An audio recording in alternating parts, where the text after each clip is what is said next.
बिहार में लगातार विपक्ष की तरफ से नीतीश कुमार को लेकर एक शब्द जरूर कहा जाता था और वो शब्द था हाईजैक। क्या वाकई नीतीश कुमार को हाईजैक कर लिया गया है?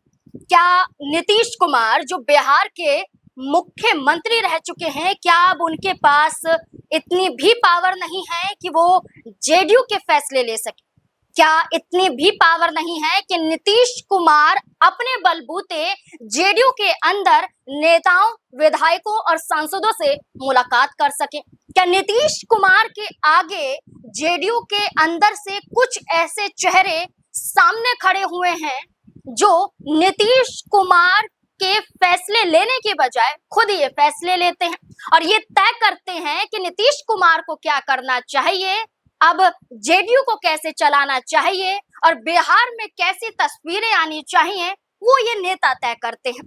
हम किसी का नाम खुद नहीं लेंगे, लेकिन कई सांसदों के जरिए और जेडीयू कार्यकर्ता और नेताओं के जरिए कुछ चेहरों को लेकर नाराजगी साफ तौर पर जाहिर की गई है और वो चेहरे हैं जेडीयू के राष्ट्रीय कार्यकारी अध्यक्ष और सांसद संजय झा और मुंगेर से सांसद और केंद्रीय मंत्री ललन सिंह को लेकर। दरअसल ये सवाल क्यों उठ रहे हैं कि नीतीश कुमार अपने फैसले नहीं ले पा रहे। हाल फिलहाल में कई ऐसी घटनाएं बिहार में घटी या कहें कि जेडीयू के अंदर घटी, जो उसके बाद ये माना गया कि जो ताकत नीतीश कुमार के पास थी, जिस नीतीश कुमार को ये कहा जाता था कि 20 साल तक उन्होंने बिहार में रहकर, सत्ता में रहकर राज किया, अब वही राज नीतीश कुमार का बिहार में तो छोड़िए जेडीयू के अंदर ही खत्म हो गया है। दरअसल चर्चा है सांसदों को लेकर, चर्चा है रूठे हुए चेहरों को लेकर जो नीतीश कुमार से मुलाकात करना चाहते थे लेकिन मुलाकात नहीं होती।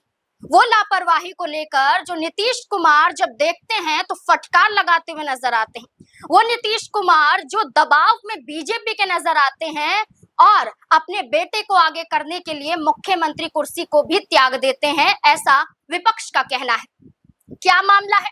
मामला है सांसद को लेकर। झंझारपुर सांसद रामप्रीत मंडल का ये आरोप है या कहें कि उनका वीडियो कुछ दिनों पहले सामने आया। इस वीडियो को लेकर पुष्टि हम तो नहीं करते हैं, लेकिन इस वीडियो में ये कहा गया कि उन्होंने साफ तौर पर कहा कि वो 2 महीने से लगातार नीतीश कुमार से मुलाकात करना चाहते हैं, लेकिन नीतीश कुमार से मिलने नहीं दिया जा रहा है, उन्हें रोका जा रहा है। कभी कोई बहाना बनाया जाता है तो कभी कोई बहाना बनाया जाता है, लेकिन नीतीश कुमार से सांसद को ही नहीं मिलने दिया जाता है। जबकि उस वीडियो में ये कहते हुए नजर आ रहे हैं कि बड़ी तकलीफ में वो हैं और मुलाकात नीतीश कुमार से करना चाहते हैं। सिर्फ वो तकलीफ में नहीं है, बल्कि पिछड़े, अति पिछड़े वर्ग के लोग भी तकलीफ में हैं। और इसी बात को लेकर, इसी मुद्दे को लेकर वो नीतीश कुमार से मिलना चाहते थे, लेकिन मुलाकात करने नहीं दी गई। ये तक कहा गया कि बिहार के वर्तमान मुख्यमंत्री सम्राट चौधरी से जब चर्चा की गई और मुलाकात का समय मांगा गया, 2 मिनट के अंदर मुलाकात हो जाती है, लेकिन नीतीश कुमार से नहीं होती है। ये बड़ा सवाल खड़ा करता है। इसके बाद ये कहा गया कि जब जेडीयू दफ्तर में बिना बताए नीतीश कुमार पहुंच जाते हैं और वहां का हाल देखते हैं कि जो काम नीतीश कुमार ने बोला था वो काम पूरा नहीं होता है, तो प्रदेश अध्यक्ष उमेश कुशवाहा को फटकार लगाते हुए नजर आते हैं। ये तक कहते हैं कि चलिए किसी और ने कहा हो तो ये समझा जा सकता है, लेकिन मैंने खुद कहा था कि ये काम पूरा हो जाना चाहिए, आपने वो काम भी पूरा नहीं किया है। ये दूसरी घटना है जहां नीतीश कुमार खुद ये कहते हैं कि जेडीयू के नेता, जेडीयू के प्रदेश अध्यक्ष और जेडीयू के तमाम जो नेता हैं वो लापरवाही बरतते हुए नजर आ रहे हैं। मानो ये दिखाया जा रहा है कि नीतीश कुमार अब हैं ही नहीं, दिल्ली में मौजूद है, क्योंकि अब जिम्मेदारी दिल्ली में मिली है, क्योंकि बिहार की जिम्मेदारी तो वो खुद छोड़ चुकी हैं, तो अब वो क्या देखेंगे। लेकिन अचानक नीतीश कुमार पहुंच जाते हैं और इसी लापरवाही को लेकर बड़ा आरोप और बड़ी नाराजगी जाहिर करते हैं।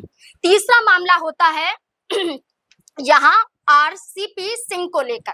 आरसीपी सिंह जो नीतीश कुमार के बेहद करीबी माने जाते हैं, पूर्व केंद्रीय मंत्री हैं, जो जन सुराज का हिस्सा विधानसभा चुनाव के दौरान बने थे, लेकिन वो खुद नीतीश कुमार से मुलाकात करना चाहते थे।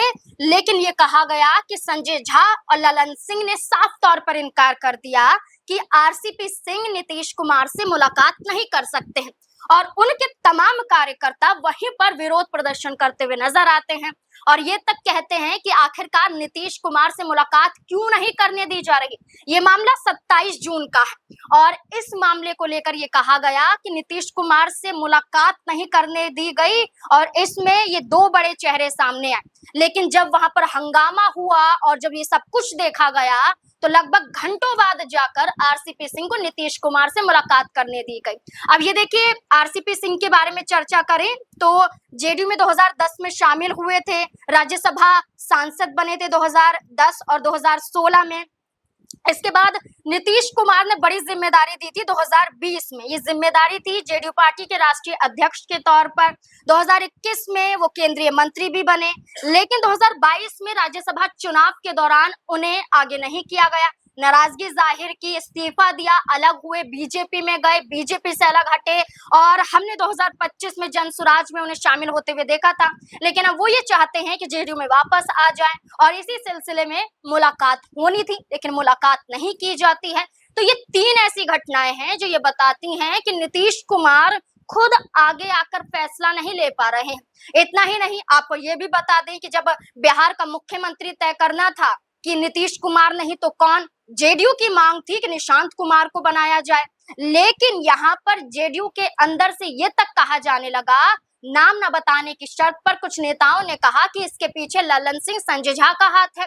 वो नहीं चाहते थे कि निशांत कुमार आगे आए। ये कहा गया था कि ललन सिंह खुद मुख्यमंत्री बनना चाहते हैं, या ये कहा गया कि बीजेपी के इशारों पर वो फैसला ले रहे हैं।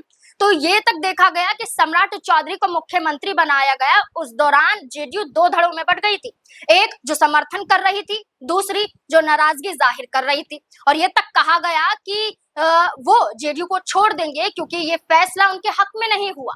वो जेडीयू जो बिहार में एक मजबूत, एक बड़ी और एक ऐसी पार्टी के तौर पर जानी जाती थी, जिसको लेकर ये चर्चा थी कि बिहार में नीतीश कुमार नहीं तो कोई और नहीं, बिहार में जेडीयू नहीं तो फिर कुछ नहीं। आज वही जेडीयू को साइडलाइन कर दिया जाता है और इसके पीछे जेडीयू के अंदर तमाम नेताओं, तमाम सांसदों को लेकर चर्चा की जाती है। लेकिन इसकी पुष्टि हम फिर कहेंगे नहीं करते हैं, ये तो खबरों के माध्यम से कहा जा रहा है। लेकिन देखना होगा कि आने वाले वक्त में यही हाल रहता है क्या। नीतीश कुमार को लेकर जो कहा जा रहा है कि नजर बंद कर लिए गए हैं, वो फैसले नहीं ले पा रहे हैं, बल्कि उनकी बजाय कोई और फैसला जेडीयू में ले रहा है और इसी फैसले की वजह से जेडीयू के अंदर फूट पड़ रही है। तो क्या आने वाले वक्त में उन्हीं चेहरों पर गाज गिर सकती है?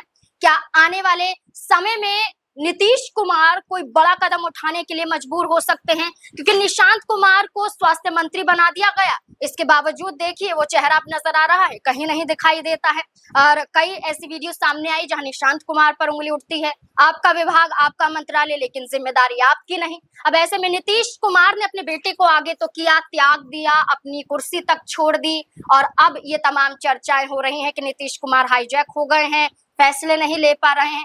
आने वाले वक्त में देखना होगा कि क्या कुछ और बिहार में, खास तौर पर जेडीयू के अंदर देखा जाता है। क्या स्थिति ऐसी ही रहती है या आने वाले समय में असामान्य स्थिति पैदा हो जाएगी? और ऐसा होता है तो क्या जेडीयू वाकई दो धड़ों में बंट जाएगी? आपको क्या लगता है इस पूरे मुद्दे को लेकर? अपनी राय कमेंट सेक्शन में जरूर दें।